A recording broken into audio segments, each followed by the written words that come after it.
The sun was setting over the village of Ogbada, casting long shadows across the red earth. Chika had always feared death, but he never imagined it would come this way. He lay in the wooden coffin, his body stiff, the scent of fresh earth filling his nostrils. His eyes fluttered open in complete darkness, and for a moment, he didn't understand where he was. Then, the horrifying reality hit him. He was buried alive. His heart raced, pounding against his chest like a drum.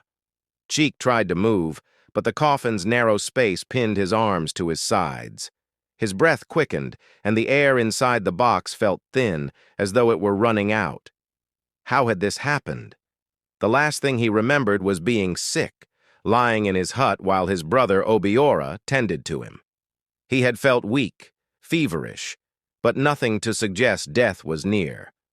But somehow, his family must have thought he had passed on. They had buried him, unaware that he was still clinging to life. Chika screamed, his voice muffled by the earth piled on top of him. His fists slammed against the wooden lid, sending shock waves of pain through his hands. The wood didn't budge. He was trapped. Panic surged through him like a wave, and for a moment all he could do was cry, the hopelessness of his situation sinking in. But Chika was not a man to give up easily. He had survived wars, famine, and disease. He wasn't going to let death claim him in this cruel, suffocating tomb. With renewed determination, he began to pound on the coffin lid, this time using his elbows and feet to strike against the unyielding wood. A group of men from the village, returning from the fields, paused as they passed the graveyard. Namdi, the eldest among them, frowned and tilted his head. "Do you hear that?" he asked. "This is Chika's grave," one of the men whispered, his voice trembling. "He was buried just this morning." The knocking continued, now frantic, desperate. Namdi's eyes widened in horror. "Quick! We need to dig!" The men rushed to find shovels and began to dig furiously, their hands shaking with the terror of what they might find. The dirt flew as they worked, sweat dripping down their faces despite the cool evening air. The thudding from below grew weaker, fainter, as though the person trapped beneath the earth was running out of time. Finally, the shovel hit wood. They scraped the last layer of dirt away and pried open the coffin. Inside, Chika lay gasping, his eyes wide with terror, his skin pale and drenched in sweat. He had stopped knocking, too weak to continue, but the moment the coffin opened, he sucked in the fresh air like a drowning man. The men stared in shock, unsure of what to say. Chika was alive, barely, but alive. They pulled him out of the coffin and laid him on the ground. He coughed, his chest heaving as he tried to regain his strength.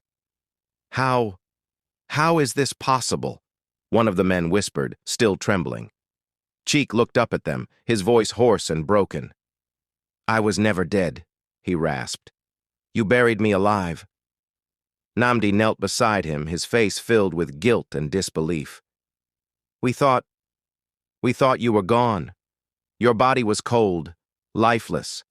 The healer said you had passed." Chika shook his head weakly, still trying to comprehend his ordeal. "I was asleep, in a deep sleep." The men exchanged nervous glances. To bury a man alive was considered a curse in the village, a sign that the gods were displeased. But they hadn't known. They had made a terrible mistake, one that could have cost Chika his life. With the help of the villagers, Chika was taken back to his home, where his family wept with joy and relief.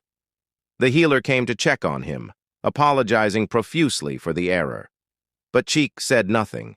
He couldn't speak of the terror he had experienced, of the suffocating darkness, the hopelessness, and the fear that had gripped him in that coffin. For weeks after, he couldn't sleep, haunted by the memory of being trapped underground. But with time, the nightmares faded, though the fear of death, of being buried alive, never truly left him. From that day on, Chika lived each moment with a new appreciation for life, knowing how easily it could slip away, and how close he had come to a fate worse than death.